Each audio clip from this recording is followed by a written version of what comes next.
और मेरे से कैसे हो आप सभी। मैं आपका दोस्त मैथ्स में चंकित पांडे, इंडिया का अपना इंस्टीट्यूट एसडी कैरियर इंस्टीट्यूट पर आप सभी का स्वागत करता हूँ। तो कैसे मेरे से हो आप सभी। आई होप आप बहुत ही चकाचक जिंदगी जी रहे हो और जीना भी चाहिए, सही बात। तो बेटा हमने पिछले लेक्चर में बात करी थी, हमने टाइप 5 तक हमने बहुत ही ब्रीफली तरीके से समझ रखा था कि टाइप 5 तक हमने ट्रिग्नोमेट्रिक इक्वेशन बेटा हमने लाजवाब तरीकों से खत्म कर रखा। आज अपने को 3 टाइप पढ़ना है, टाइप 6, टाइप 7, टाइप 8। और जैसे टाइप 8 पढ़ेंगे बेटा यहीं पे ट्रिग्नोमेट्रिक बन के हमारी माशाअल्लाह बहुत ही खूबसूरत हो जाएगी। आज हम उसी को आगे ले चलते हैं बेटा। टाइप कौन सा? तो टाइप 6।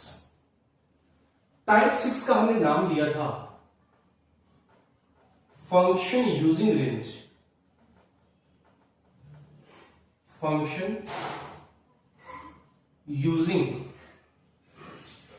मतलब आप रेंज को यूज करके कैसे ट्रिग्नोमेट्रिक इक्वेशन को सॉल्व करते हो, वो आज के लेक्चर में हम डिस्कशन करने वाले हैं कि कैसे क्या होता है। आज सबसे पहले हमने बात करी थी कि बेटा अगर मैं आपको कहता हूं sin x का मतलब क्या है, तो आप यही कहते हो मतलब sin x का जो रेंज होता है सर -1 से 1 के बीच में होता है, सही बात है। cos x का मतलब क्या होता है, आप यही कहते हो सर cos x का जो रेंज होता है सर -1 से 1 के बीच में होता है। सेम अगर tan x का रेंज पूछता हूं तो आप क्या करेंगे सर, पूरा रियल नंबर्स का रेंज होता है -∞ से लेकर +∞ तक। सेम अगर मैं cot x की बात करता हूं तो बेटा cot x का पूरा क्या होता है हमारे पास, पूरा बेटा जी रियल नंबर होता है। बट साथ में हमने एक चीज और लिखवा रखी थी, अगर आपको थोड़ा बहुत याद हो तो हमने कहा था कि sin x का रेंज -1 से 1 के बीच में है तो मॉड ऑफ cosec x का जो रेंज होता है कहां से कहां तक होता है बेटा, तो ग्रेटर देन 1 होगा। सेम cos x और sec x का जो रेंज होता है बेटा, मॉड ऑफ sec x का रेंज कहां से कहां तक होता है, तो बेटा ग्रेटर देन 1। ये सारी बातें अगर बेटा आपको पता होंगी तो जाके चीजें बनेंगी, अदरवाइज बेटा आपको चीजें कुछ नहीं बनने वाली। अब समझना जरा, ये सारी चीजें तो हमने बहुत ब्रीफली तरीकों से बेटा इस चीज को समझ रखा था कि इन सब का मतलब क्या होता है, इन सब का मतलब क्या होता है, जो कि हमने बहुत ही ब्रीफली तरीके से स्टार्टिंग में इसको निपटा रखा था। अब एक चीज बताना, इसका मतलब क्या है, इसका इस यूजिंग रेंज का मतलब क्या है, आप उसको समझते हैं। सपोज करो कि हमारे पास कोई एक इनइक्वालिटी में ले रहा हूं, एक इनइक्वालिटी ले रहा हूं बेटा, सुनो -∞ से 2 और बराबर में कह रहा हूं -∞ से 2 बराबर एक और मैं इनइक्वालिटी ले रहा हूं बेटा 2 से लेके 15, 2 से लेके 15। और मैं अब आपसे कहूं कि ये दोनों इनइक्वालिटी को देखते हुए बताओ, इन दोनों इनइक्वालिटी को देखते हुए बताओ कि इन दोनों का LHS और RHS कब बराबर होगा। हमने आपसे कहा, हमने आपसे ये कहा कि आपके पास एक इनइक्वालिटी मान लो हमने लिया है बस माइनस का ∞ से 2 बराबर 2 से ∞, ये आपका LHS है और ये आपका RHS है। और मैं अब आपसे ये कह रहा हूं अगर ये बराबर है दैट मींस क्या कि LHS और RHS इन दोनों की इनइक्वालिटी में कहां पे बराबर होगा। जरा सुनना एक चीज बेटा, जो ये इनइक्वालिटी बता रही है वो -∞ की बात नहीं कर रही बट 2 पे बात कर रही है, ठीक है। RHS की जो इनइक्वालिटी बेटा वो 2 पे भी बात कर रही है और 15 तक जा रही है। मतलब ये LHS और RHS तभी बराबर होगा जब इन दोनों की इनइक्वालिटी पे 2 पे बात करें। सर मानते कि ये जो आपकी दोनों इनइक्वालिटी 2 पे LHS और RHS आपस में बराबर है। हाँ देखो ना, 2 में LHS में बात हो रही है और 2 पे बेटा RHS में बात हो रही है। मतलब इस 2 पे आपका LHS और RHS दोनों क्या हो जाएंगे, बराबर हो जाएंगे। ऐसे ही चीजें आपके पास मौजूद होगा, ऐसे ही 2 इनइक्वालिटी कभी आपको गिवन होगी और उन दोनों इनइक्वालिटी को देखते हुए आपको ऑब्जर्व करना पड़ेगा कि ये दोनों इनइक्वालिटी के LHS और RHS किस पॉइंट पे इक्वल होंगे, किस वैल्यू पे इक्वल होंगे। जैसे कि हमने दे दिया -∞ से 2 और 2 से ∞, और हमने कहा कि ये LHS और RHS किस वैल्यू पे, इस इनइक्वालिटी के किस वैल्यू पे दोनों बराबर होंगे। तो आपको दिखा कि ये माइनस इन्फिनिटी से 2 पे है और ये 2 से इन्फिनिटी पे है, मतलब इसमें भी 2 है और इसमें भी 2 है, मतलब ये LHS और RHS वैल्यू 2 पे, पॉइंट 2 पे दोनों क्या होंगी, बराबर होंगी। ऐसी ही चीजें बेटा यूज करके आपको फंक्शन की वैल्यू निकालनी पड़ेगी। बात बनी, बेस बना। तो ये हमने बस इसका एक्सपेंशन यूजिंग रेंज का बेटा हमने बस आपको एक इंट्रो दिया है कि अगर आपको रेंज गिवन हो, इनइक्वालिटी गिवन हो, तो उस इनइक्वालिटी को देखते हुए आप कैसे कह पाओगे कि इसका LHS और इसका RHS किस पॉइंट पे बराबर होगा। जिस पॉइंट पे बराबर होगा उस पॉइंट को ही बेटा कहते हैं फंक्शन ऑफ पॉइंट। क्या कहते हैं उसको, फंक्शन ऑफ पॉइंट। ठीक है, बात बन गई, बेस बन गया। तो अगर इतनी सारी इंफॉर्मेशन अगर आपको पता है तो बेटा कोई दिक्कत नहीं आने वाली है। और आपको ये वाली कंडीशन आपको पता होना पड़ेगा, आपको पास दो इनइक्वालिटी इक्वल देगा और आपको समझना पड़ेगा कि ये दोनों इनइक्वालिटी किस पॉइंट पे बराबर हो रही है। जैसे ये था, आपके पास में दो इनइक्वालिटी दे दिया और हमने कहा कि दोनों बराबर है, किस पॉइंट पे बराबर है बेटा, 2 पे ये LHS और RHS आपस में क्या है, बराबर है। थोड़ा इसी को हम आगे लेके चलते हैं और इसको बेटा थोड़ा सा हम समझने की कोशिश करेंगे। जरा समझो एक चीज, आ जाओ इसी को थोड़ा सा हम ब्रीफली समझने की बेटा जी कोशिश करेंगे। आ जाओ, जैसे क्या कह रहा solve for x such that cos x plus cos 2x plus cos 3x is equals to, क्या कह रहा है, cos x plus cos 2x plus cos 3x is equals to बेटा जी। अब मुझे x की वैल्यू को सॉल्व करना है। जरा सोचो तुम, सर आपने एक चीज बताया कि सर cos x का जो रेंज होता है, चाहे cos 2x हो चाहे cos 3x हो, इन तीनों का रेंज सर -1 से 1 के बीच में होगा। पहले एक बार लिख लो इसको जरा इंक डाल लेते एक बार, इंक को जरा डाल दो, फिर बात आगे का करेंगे भाई, फिर बात अपन आगे का करेंगे। बात क्या है, सुनो, ये जो cos x बैठा है इसका भी जो cos x होगा बेटा वो -1 से 1 के बीच में होगा। ये जो cos 2x भी होगा, ये जो cos 2x भी होगा, ये भी बेटा -1 से 1 के बीच में होगा। और ये जो cos 3x होगा, ये भी बेटा जी -1 से 1 के बीच में होगा। हाय, तुम खुद सोचो, अरे cos ही तो है ना, और cos का रेंज लास्ट कहां से कहां तक होता है, तो बेटा जी -1 से 1 के बीच में, -1 से बेटा जी 1 के बीच में। अब जरा एक बेहतरीन बात बता रहा हूं बेटा, सुनना बहुत ध्यान से, सुनना बहुत ध्यान से। अब जरा बताना, अगर ये कह रहा है cos x plus cos 2x plus cos 3x बराबर 3, इसका मतलब क्या होगा कि cos x की क्या वैल्यू होगी, cos 2x की क्या वैल्यू होगी, cos 3x की क्या वैल्यू होगी, कि इन तीनों को अगर ऐड करा जाए तो वैल्यू 3 के बराबर होगी। अरे इसका मतलब यही है ना कि cos x की कुछ ना कुछ वैल्यू होगी, cos 2x की कुछ ना कुछ वैल्यू होगी, cos 3x की कुछ ना कुछ वैल्यू होगी। अरे कुछ ना कुछ वैल्यू होगी तभी तो इसकी वैल्यू ऐड करने के बाद 3 के बराबर होती होगी। और वो कुछ ना कुछ वैल्यू क्या हो सकती है, सर वो हमेशा -1 और 1 के बीच में हो सकती है। जरा खुद दिमाग लगाओ कि यहां पे cos x की वैल्यू क्या रखोगे, cos 2x की वैल्यू क्या रखोगे और cos 3x की वैल्यू क्या रखोगे, कि इन तीनों को अगर ऐड करा जाए तो वैल्यू 3 के बराबर इधर रखो एक बार।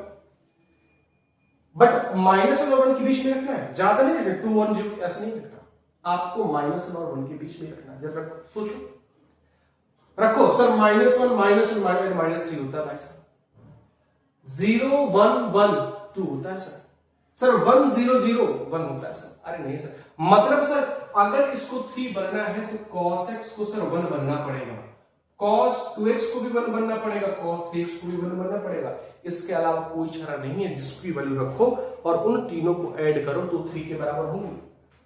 क्या कोई ऐसा चारा है आपके पास? नहीं है। मतलब सर यहां पे cos x को भी 1 होना पड़ेगा।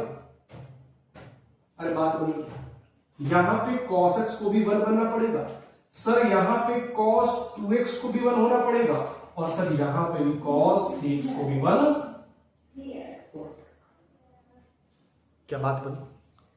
क्योंकि अगर ये तीनों 1 बनेंगे तभी तो इनका एडिशन 3 के बराबर होगा। यही दिमाग लगाना है। अगर बेटा cos x बराबर 1 आ गया तो बेटा यहां से PS रूल नहीं निकाल सकते क्या? क्या तुम PS रूल नहीं निकाल सकते? अरे कैसे बातें कर रहे हो सर, कैसी बातें कर रहे हो सर? अगर cos x बराबर 1 है इसका मतलब होगा cos x बराबर cos 0। इसका जो प्रिंसिपल सोल्यूशन हो सर 2n पाई हो जाएगा। अरे होगा कि नहीं होगा जरा सोचो। बहुत ही दिमाग लगाने वाला क्वेश्चन है, दिमाग का बहुत बढ़ गया है। सेम ये क्या बन जाएगा? तो सर इसका 2x आएगा सर 2n पाई, तो सर x आ जाएगा इसका n पाई।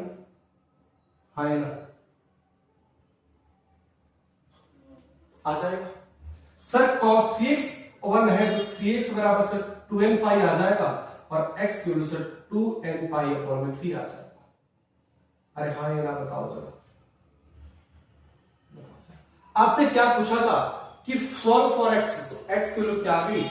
2n पाई, n पाई और 2n पाई बाई 3।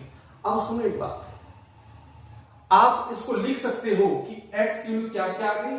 तो x की value 2n pi union n pi union 2n pi by 2n pi by 3 लिख सकते हो। ये आपका क्या कहलाएगा?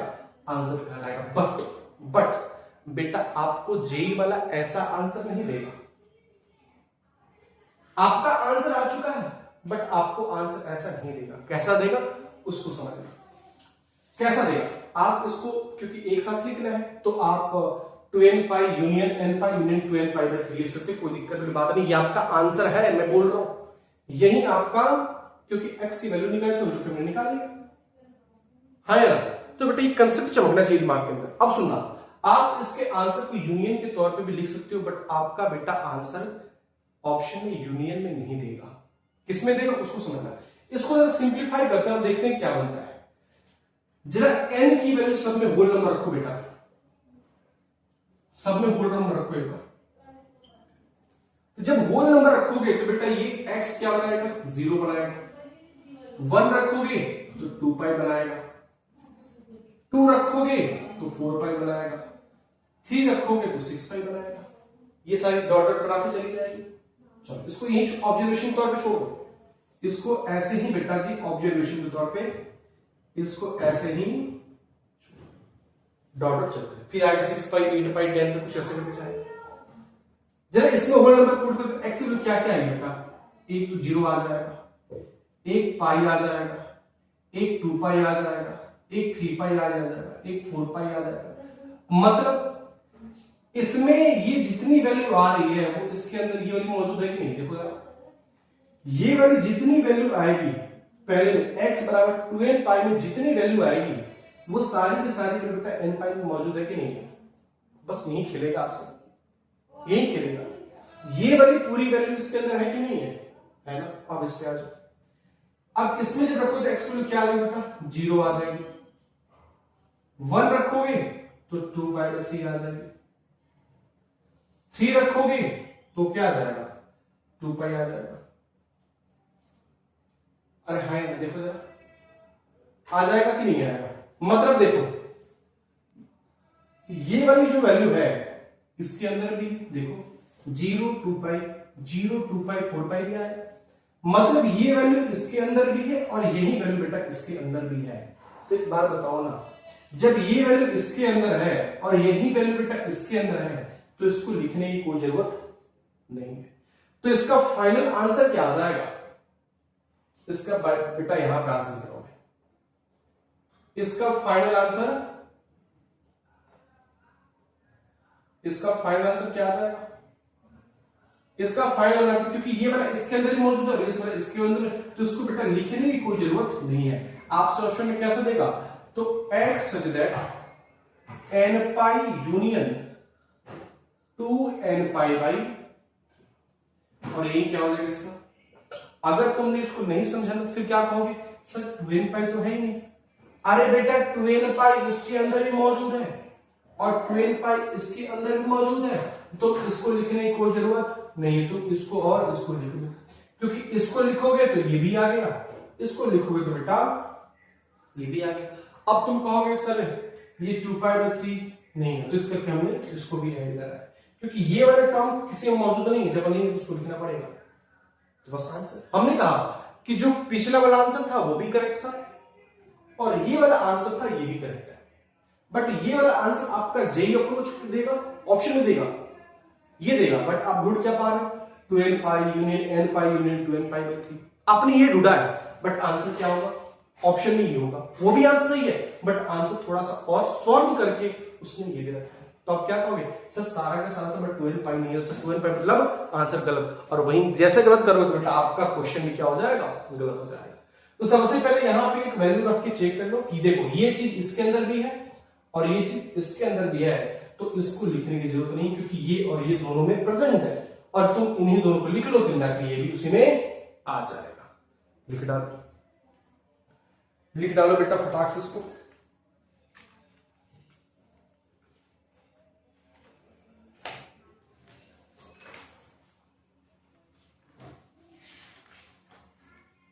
लिखिएगा।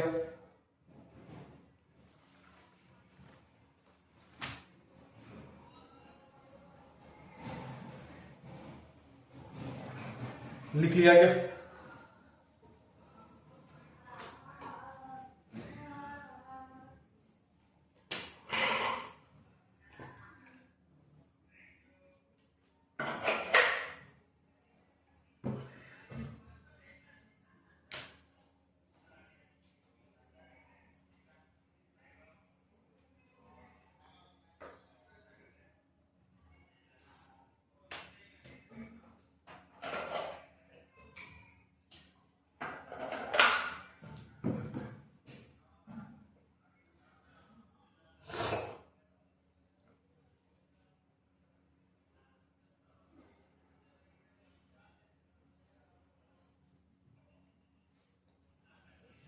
चलो इसको मिटा रहा हूं, बहुत ही लाजवाब क्वेश्चन है, इसको एक बार बेटा ट्राई करना।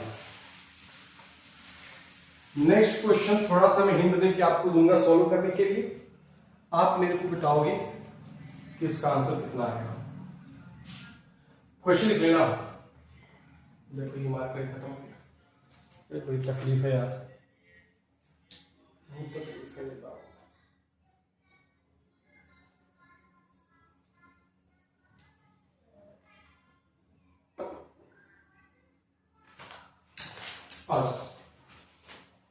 क्वेश्चन क्या है, द नंबर ऑफ सॉल्यूशन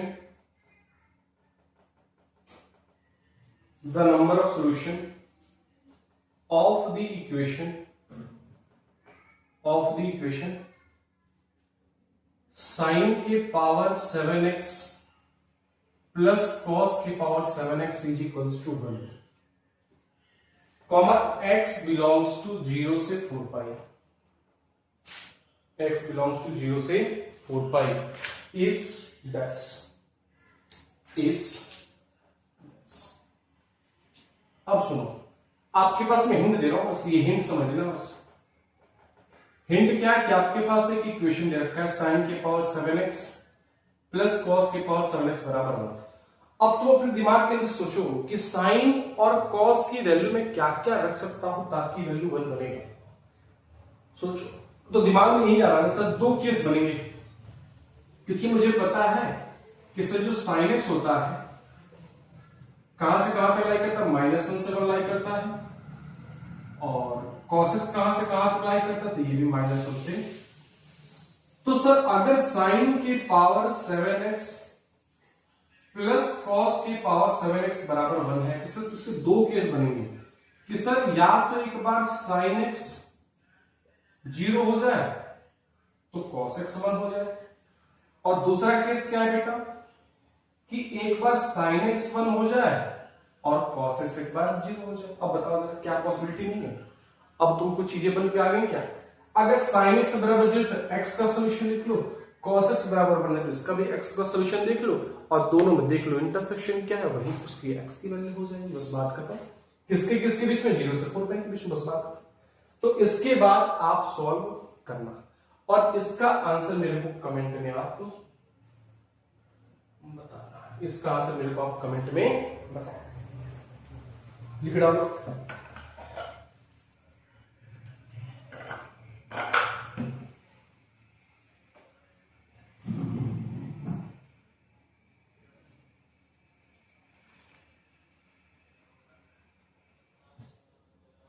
चलो आगे बढ़ जाए। तो कहा गया भाई, मिटाने वाला कहा गया भाई,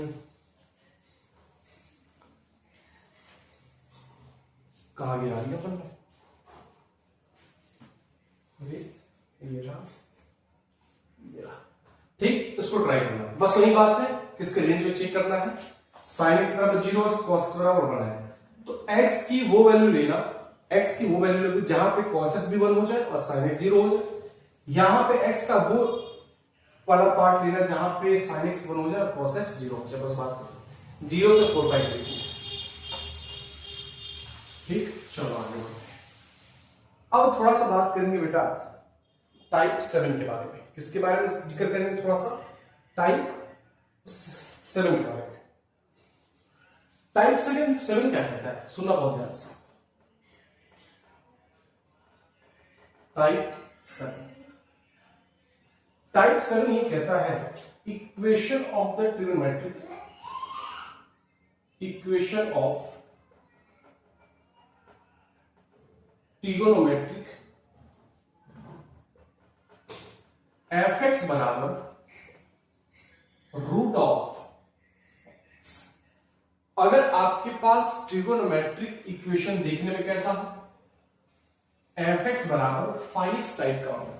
अब कुछ नहीं करना बेटा, जैसे आपने डोमेन पढ़ा था ना, डोमेन पढ़ा था ना कि अगर किसी फंक्शन के अंदर अगर क्या चला जाए, हाथी, हमने बताया था, तो डोमेन के लिए इस हाथी को क्या होना पड़ेगा भाई, ग्रेटर देन इक्वल टू 0, ये होना पड़ेगा।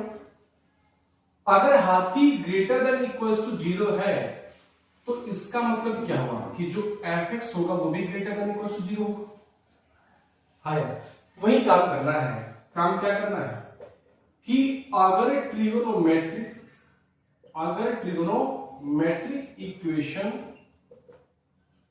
कैसा दिखे, तो fx बराबर रूट ऑफ 5x टाइप का, तो पहला काम ये है, पहला काम क्या है कि ये जो 5x होगा वो ग्रेटर देन इक्वल्स टू 0 होगा।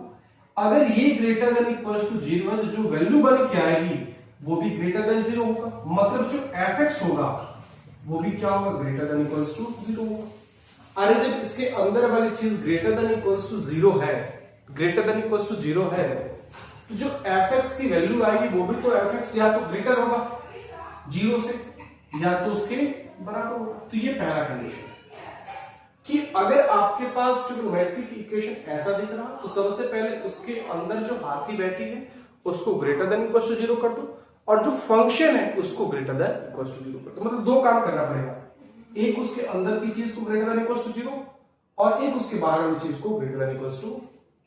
कहने का मतलब क्या है समझो, कहने का मतलब ये है कि sin x बराबर अगर रूट ऑफ cos x है ना, तो यहां पे cos x को ग्रेटर देन इक्वल टू 0 कर दो और यहां पे sin x को ग्रेटर देन इक्वल टू 0 कर दो। कहने का मतलब ये, ठीक है, क्योंकि जब ये अंदर वाली चीज अगर ग्रेटर देन इक्वल टू 0 है तो जो फाइनली इसकी वैल्यू आएगी, मतलब fx की जो वैल्यू आएगी बेटा वो भी तो ग्रेटर देन इक्वल टू 0 की आएगी, या तो 0 होगा या फिर 0 से बड़ा होगा। तो बस वही करना है कि जो भी इक्वेशन रूट के अंदर है या तो वो ग्रेटर देन इक्वल टू 0 होगा और दूसरा उसकी फंक्शन की वैल्यू क्या कर दो, f(x) greater than equal to 0 कर दो।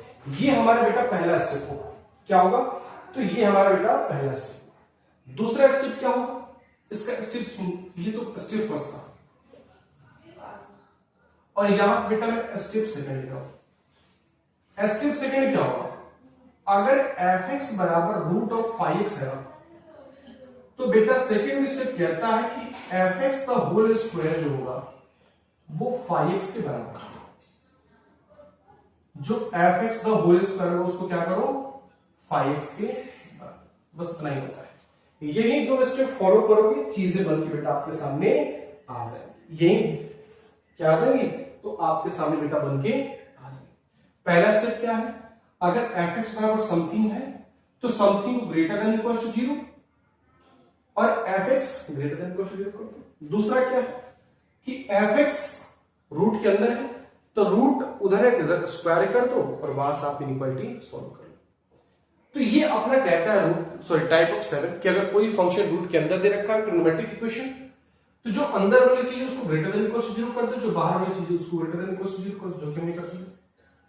दूसरा क्या है कि जो रूट है ना उसको हटा दो तो रूट कैसे हटेगा जब बोथ ऑफ साइड स्क्वायर करोगे तो इधर एफ एक्स स्क्वायर बराबर 5 हो जाएगा और वहां से मैं एक्स की वैल्यू निकाल सकता हूं। ठीक, लिख डालो इसको।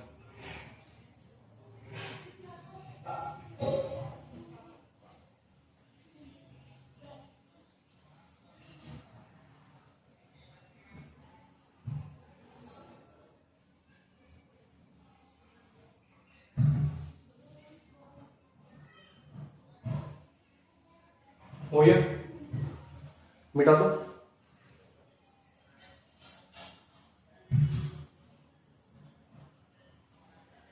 चलो इसको बेटा मैं इरेज करता हूं।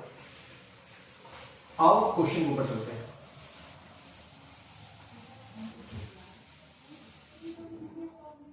क्वेश्चन क्या कह रहा भाई, क्वेश्चन कह रहा equation of quadratic equation of trigonometric equation of trigonometry of the form sin x बराबर रूट ऑफ क्या है 1 minus cos x in x belongs to कहां से कहां तक 0 से 2 पाई 0 से 2 पाई। पहला काम क्या है कि पहला काम यह है कि अगर f x is equal to root of कोई डब्बा है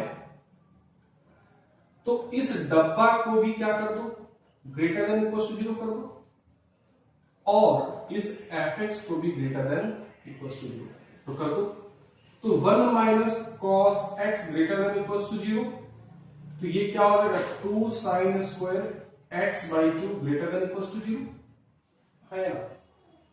तो यहां पे साइन स्क्वायर एक्स बाई 2 या फिर इसको ऐसे मत करो इसको ऐसे मत ऐसे करो इसको cos x greater than equals to minus हो जाएगा माइनस से मल्टीप्लाई करो तो इनइक्वालिटी क्या हो जाएगी चेंज हो जाएगी। अब यहां से क्या करो एक काम बनेगा नहीं बनेगा बताओ तो प्रिंसिपल सॉल्यूशन ठीक है। और यहां पे बार एफ एक्स को 0 से अब यहां से काम करोगे यहां से सॉल्व फॉर एक्स यहां से क्या करो एक्स की तुम वैल्यू को सॉल्व करो। दूसरा क्या है sine x greater than equals to 0 तो sine x greater than equals to 0। अब यहां से भी क्या करोगे आप सॉल्व फॉर जो भी एक्स प्रिंसिपल सॉल्यूशन से आपका आएगा। अब दूसरा स्टेप क्या भाई साहब दूसरा स्टेप ये है कि जो इसके अंदर बैठा है सॉरी दूसरा स्टेप क्या है बोथ ऑफ साइड स्क्वायर कर दो। तो जब बोथ ऑफ साइड स्क्वायर करोगे थोड़ा सा इंक डालेंगे थोड़ा सा इंक डालें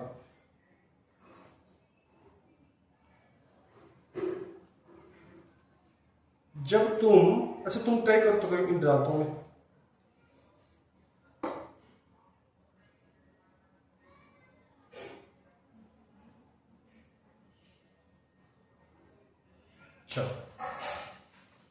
दूसरा स्टेप क्या है कि बोथ ऑफ साइड स्क्वायर करो। तो जब तुम बोथ ऑफ साइड स्क्वायर करोगे तो ये क्या आ जाएगा sine square x is equal to 1 minus cos x. Sine square x को बेटा लिख रहा हूं 1 minus cos square x is equal to 1 minus का कॉस एक्स लिख सकता हूं। इसको इधर लेके आओ तो 1 minus cos square x minus 1 plus cos x is equal to 0। तो यहां पे आ गया minus of cos square x plus cos x बराबर आ जाएगा। यहां से बेटा मैं एक चीज कॉमन ले लू क्या, अगर तुमको थोड़ा सा लग रहा है तो कॉमन ले लू क्या, cos एक्स कॉमन ले सकता हूं क्या इन दोनों में से। जब मैं cos एक्स को कॉमन अंदर क्या बनेगा बेटा माइनस cos एक्स प्लस 1 बराबर 0।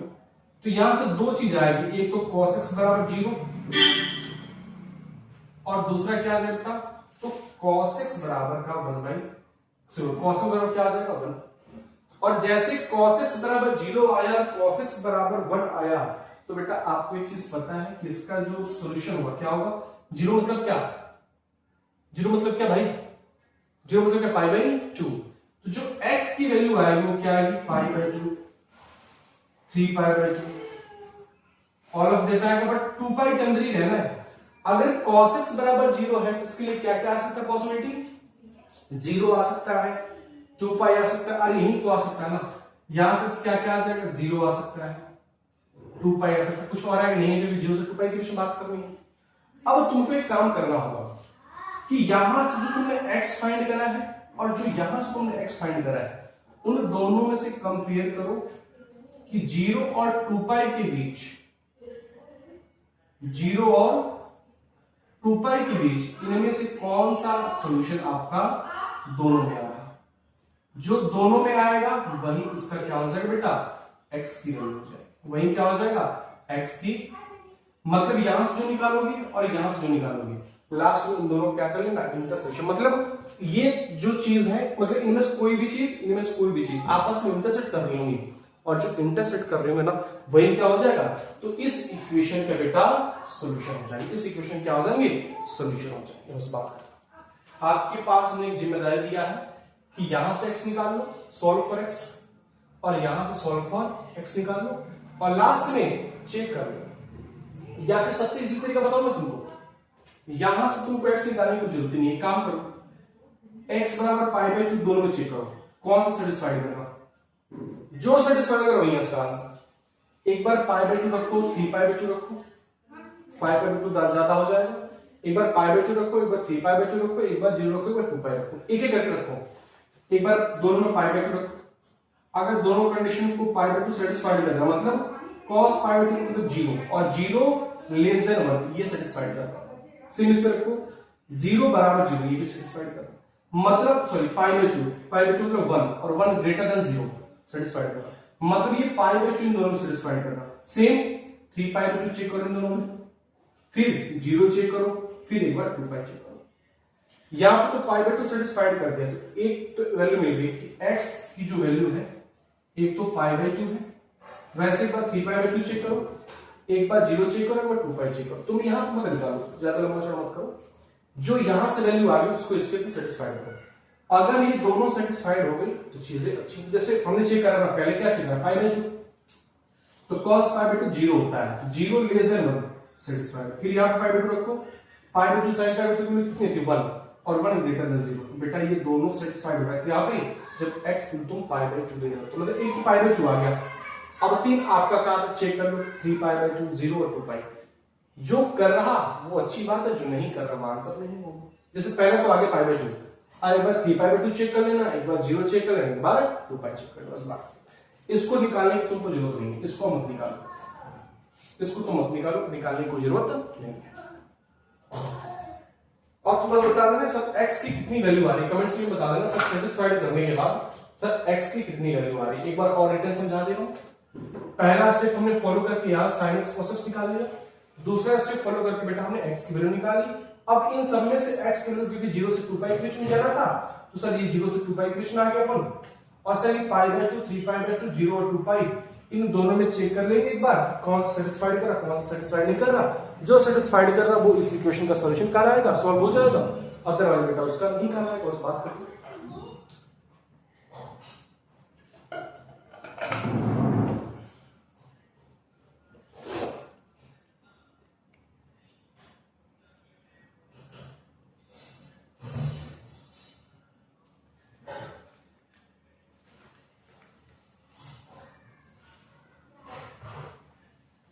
चलो आगे बढ़ जाओगे तो आप मेरे को इसको बता दोगे थोड़ा और आगे बढ़ते हैं। कहां बढ़ते भाई साहब? तो बेटा जी type number last, type number बेटा, और इस टाइप नंबर 8 को कहते हैं हम लॉग वाले फंक्शन, लॉग वाले फंक्शन, इसको क्या कहते हैं? लॉग वाले फंक्शन। आओ समझते हैं, एक क्वेश्चन समझेंगे इसको। क्वेश्चन है the number of distinct solution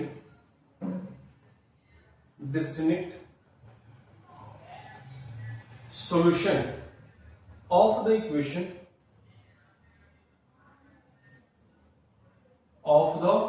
equation log 1 by 2 mod sin x is equals to 2 minus log 1 by 2 mod cos x, mod यानी cos x in x belongs to बेटा 0 से। ये क्वेश्चन है 2020 का। कब का क्वेश्चन है बेटा? ये 2020 का। आज इसको एक बार सॉल्व करते हैं। क्या करें? मुझे नंबर ऑफ डिस्क्रीट सॉल्यूशन चाहिए। इक्वेशन आपके पास गिवन है, लॉग वाले क्वेश्चन होते हैं टाइप 8, कुछ ज्यादा नहीं है। एक काम करो, लॉग वाले की तरफ ले लो, तो ये क्या हो जाएगा? log 1 by 2 mod sin x is equals plus log 1 by 2 mod is equals to 2। log a plus log b क्या होता है बेटा? log a into log sin x into cos x is equals to 2। बेटा ये base इधर base दो, तो ये क्या हो जाएगा? mod of sin x into cos x is equals to बेटा 1 by 2 के पावर 2 क्या बन जाएगा? 1 by 4। बेटा ये sin x into cos x देता है। मैं क्या कर रहा हूँ? एक काम कर रहा हूँ, एक काम ये कर रहा हूं कि बेटा यहां पे एक बार 2 से मल्टीप्लाई कर रहा हूं ताकि फॉर्मूला बन जाए, क्योंकि यहां पे 2 से करा तो 1 by 4 into 2 बेटा यहां पे भी करना पड़ेगा। तो जैसे हमने करा तो उसके बाद ये क्या बनेगा बेटा? देखो ये तो बन जाएगा mod of sin 2x, mod of sin 2x is equals to 2 2 बेटा 4 is equals to 1 by 2। तो sin 2x बराबर क्या आ जाएगा बेटा? Plus minus 1 by 2। तो एक बार sin 2x की वैल्यू क्या आ गई? 1 by 2, और एक बार sin 2x की वैल्यू क्या आ गई बेटा जी? Minus 1 by 2। और आपको तो पता ही अगर x 0 से 2 पाई की विजुअलाइज करना तो क्या करोगे? 2 से मल्टीप्लाई करो, 0 से 4 पाई बन जाएगा, और यहां से बेटा क्या करोगे? ग्राफ प्लॉट करो, बता रखी है। और इसका बेटा जी ग्राफ प्लॉट करो, और इसकी हॉरिजॉन्टल ड्रॉ कर लेना। इसका हॉरिजॉन्टल ऊपर ड्रॉ होगा, इसका हॉरिजॉन्टल नीचे ड्रॉ होगा। जितने नंबर पे कट करेगा बेटा उतने ही उसके नंबर ऑफ सॉल्यूशन बनाएंगे। जैसे मेरे को तो दिख रहा कि ये 0 से 4 पाई बन जाएगा, और 1 पाई देखो, 1 पाई 2 पाई 3 पाई 4 पाई, ऊपर 4 मिल जाएगा और नीचे 4 मिल जाएगा। 8 टोटल मिलेंगे जहां तक मेरे को दिख रहा है इंडायरेक्टली यहां से। तो 8 सॉल्यूशन मिलेंगे, देख लेना। 1 2 3 4, 2 2 4 2 2 4, हाँ टोटल 8 इसके सॉल्यूशन मिलेंगे। तो बस बात खत्म। प्लॉट कर लोगे ना, x 0 से 2 पाई, 2x कहां से कहां तक? 0 से 4 पाई, और 0 से 4 पाई कुछ sin x प्लॉट कर लो। माइनस है तो ऊपर हॉरिजॉन्टल, प्लस है तो नीचे हॉरिजॉन्टल ड्रॉ कर लो। वहां से क्या करोगे? वो हॉरिजॉन्टल जितने नंबर ऑफ पॉइंट को कट करेगा उतने ही उसके नंबर ऑफ सॉल्यूशन होगा। बस बात खत्म। इतना ही होगा। तो क्या कोई दिक्कत है क्या इस लॉग वाले में? ऐसे नहीं होता है। देखो अभी तो जल्दी से कितना घटिया सा क्वेश्चन था, हमने क्या करा?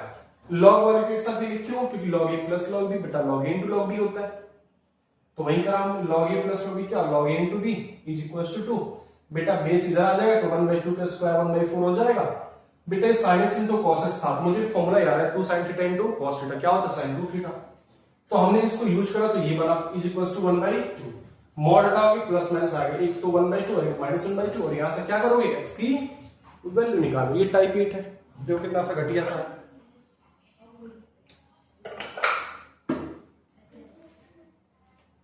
बात बन गई? ठीक है, चलो लीड आउट। लिख डालो बेटा जी।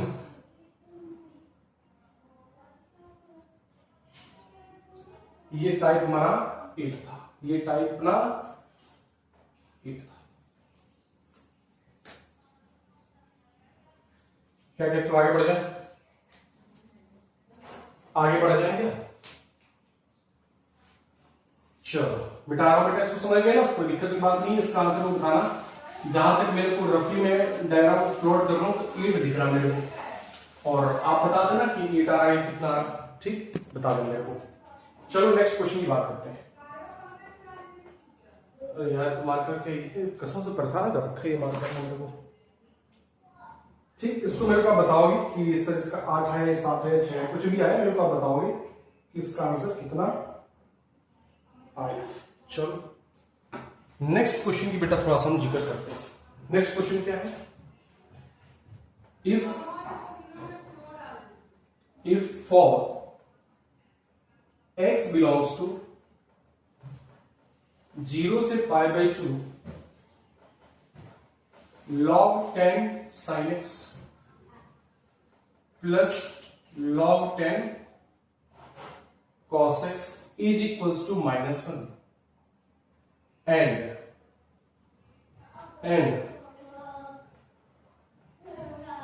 log 10 sin x plus cos x is equals to 1/2 log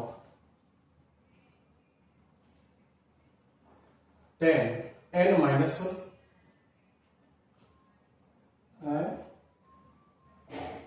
n minus 1, और क्या कह रहा है ये, और साथ ही ये कह रहा है कि n greater than 0 then the value of n is, यही कहना शायद, क्वेश्चन में डेंस लिखा नहीं है बट वरना ट्राई करो एक बार। क्या करा क्वेश्चन वाइज? चलो कोई ना, आज सॉल्व करते हैं। मुझे n की वैल्यू निकालनी और आपके पास ये क्वेश्चन दे रखा है, और ये क्वेश्चन है बेटा 2013 का। क्वेश्चन क्या आ जाए बेटा? log 10 sin x plus log 10 cos x is equals to 1 है, -1 log a plus log b, इसको लिख दो बेटा जी, log 10 sin x into cos x is equals to -1। ये इधर गया तो sin x into cos x क्या बन जाएगा? 10 की power -1, that is all right. इसको इक्वेशन फर्स्ट पे, ठीक। दूसरा आपके पास क्या गिवन है बेटा? दूसरा आपके पास बेटा गिवन है, क्या है? log 10 sin x plus cos x, sin x plus cos x। एक काम करो, इसको इधर मल्टीप्लाई कर दो बेटा, तो ये 2 log 10 sin x plus cos x बराबर में क्या आ जाएगा यहाँ पे? तो log 10n, और इस -1 को बेटा मैं लिख रहा हूं फॉर्मूला बनाने के, log बेस 10, क्या लिख सकता हूं? क्योंकि इस -1, क्योंकि मुझे यहां पर कुछ दिख नहीं रहा था, log a minus log b में बनाना चाह रहा था, तो उसको मैं लिख दिया log a minus log b, क्योंकि 1 को तो लिख सकता हूं ना, log बेस 10 की वैल्यू 1 होती है बेटा। इस 2 को, क्योंकि ये देखो n log x है, इस 2 को मैं क्या इसकी पावर में शिफ्ट कर सकता हूं? है ना, आपने फॉर्मूला पढ़ा होगा, log x की पावर n बराबर log n log x नहीं होता है। तो ये जो n होता है इसकी पावर का होता है, तो क्या मैं इसको पावर में डाल सकता हूं? तो ये क्या बनेगा? log base 10 sin x plus cos x the whole square is equals to, बेटा ये क्या बनेगा? log a minus log b, इसको लिख दूं log बेस 10 है a by b, n by 10 हो जाएगा। अरे log a minus log b log a upon b, यहां पे फॉर्मूला लगा दो, क्या बेटा? a plus b whole square लगा दो। जब तुम a प्लस बी का होल स्क्वायर लगाओगे क्या बन जाएगा? देखो, अच्छा एक काम कर दो, यही बता दो, ये log 10 और ये log 10 खटाक खत्म हो जाएगा बेटा। sin x plus cos x का होल स्क्वायर क्या बनेगा अपने पास? 1 plus 2 sin x into cos x। अरे a plus b whole square sin square x plus cos square plus 2 sin x into cos x, तो sin square x plus cos square 1 बन गया, 2 sin x into cos x। Is equal to में क्या है बेटा अपने पास n upon में n। और बेटा जी एक चीज देख और क्या कि तुमको sin x into cos x की वैल्यू पता है, sin x into cos x की वैल्यू आपको पता है कितना है 1/10। तो 1 plus 2 into 1/10 is equal to n upon में 2 5 10। तो 1 plus 1/5 is equal to n upon में, ये क्या बन जाएगा 5 प्लस 1 6 अपॉन में 5 is equal to n upon में 10। देखो 5 2 जा 10 क्रॉस मल्टीप्लिकेशन का n की वैल्यू क्या आ गई, और यही हमसे क्या पूछा था बेटा, यही हमसे बेटा n की कहा गया भाई साहब, यही हमसे क्या पूछा था इसका आंसर, मुझे n की वैल्यू बताओ। एक बार और रिपीट करता हूं सुनना।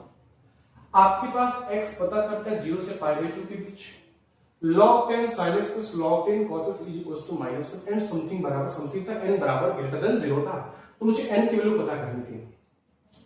हमने इसको लिखा log a plus log b बन के log a into b is equals to -1। बेटा 10 इधर बेस में इधर 10 के पावर -1 जाएगा। अरे हाँ यार बताओ, अरे हमने बताया था log ax to the n बराबर क्या होता है, a to the power n बराबर x, तो ये इसके पावर में गया 10 के पावर -1, तो वो हो गया 1/10। तो sin x into cos x क्या आएगा 1/10 इक्वेशन फर्स्ट। अब ये था, ये वाला क्वेश्चन था, ये वाला दूसरा था, इस 2 को क्रॉस मल्टीप्लिकेशन करा तो ये बन गया 2 log 10 sin x plus cos x, और ये log 10 n था, और इस 1 को बेटा लिख दिया log base 10 क्योंकि log a plus log b, अरे इस 1 को तो लिख सकता हूं ना, मैंने बताया था log a to a क्या होता है 1 होता है, तो log 1 को हमने बेस 10 कर दिया, क्यों, क्योंकि बेस अगर सेम हो तो मैं a माइनस b कर सकता हूं, तो 10 कर दिया तो इसकी वैल्यू 1 होती है। बेटा ये 2 यहां पे था, हमने इसको पावर में भेज दिया, log a minus log b log a by b, log 10 से log 10 यहां पे क्या हुआ कैंसिल हो है ना, यहां पे क्या बचा a प्लस b का होल स्क्वायर, क्या होता है a square plus b square plus 2ab, जो sin square x plus cos square x होगा तो 1 बन जाएगा, प्लस में 2ab इक्वल्स टू बेटा log से log खत्म, इधर क्या आ जाएगा 9/10। बेटा इसकी वैल्यू अपने पता थी 1/10, तो 2 into का 1/10 2 5 to 10 क्या बन जाएगा 6/5 इज इक्वल्स टू n/10। 5 2 जा 10 और n की वैल्यू जो क्रॉस मल्टीप्लिकेशन करोगे तो n की वैल्यू क्या बन जाएगी n बराबर 12। तो ये क्वेश्चन था बेटा अपने पास 2013 का, और यही क्या हो जाएगा इसका आंसर, क्या हो जाएगा इसका आंसर। तो बेटा आज अपना खत्म हुआ इन्हीं चंद शब्दों के साथ, चैप्टर यहां पे क्या हो गया बेटा जी ओवर। चैप्टर क्या हो गया बेटा खत्म, चैप्टर क्या हो गया, मतलब ट्रिगोनोमेट्रिक इक्वेशन हो गया बल्ले बल्ले, मतलब ट्रिगोनोमेट्रिक इक्वेशन बिल्कुल धुआं से धुआं, बिल्कुल बेहतरीन से बेहतरीन हमने क्या कर दिया, लपेट दिया, खत्म कर दिया, बिल्कुल धुआं धुआं कर दिया। तो बेटा ये क्वेश्चन के साथ हमने अपने को ट्रिगोनोमेट्रिक इक्वेशन को हमने बेसिकली खत्म करा, शायद 7 लेक्चर में खत्म कर दिया इसको हमने। एंड अब एक ही काम है, डीपीपी करना, मॉड्यूल करना और एक एक क्वेश्चन करना, जी फ्लैशबैक करना।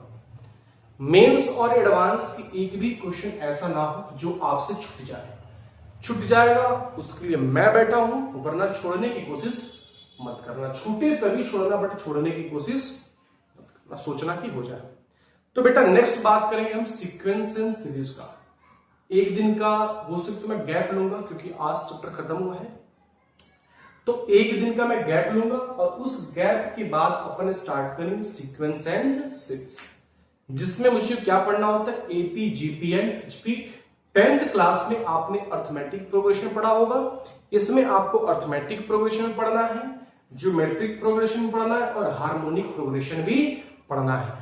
तो बेटा एक दिन का मैं गैप इसलिए दे रहा हूं ताकि आप एक बार क्लास 10th के अर्थमेटिक प्रोग्रेशन को आप एक बार रिकॉल कर सको, क्योंकि अगर आपने 10th क्लास के एपी यानी अर्थमेटिक प्रोग्रेशन को अगर आपने एक बार देख लिया, अपने नजर से देख लिया, तो थोड़ा सा बेटा सा चीजें थोड़ा और इजीली हो जाएंगी आपको समझने में, कि कहीं पे भी दिक्कत नहीं आएगी।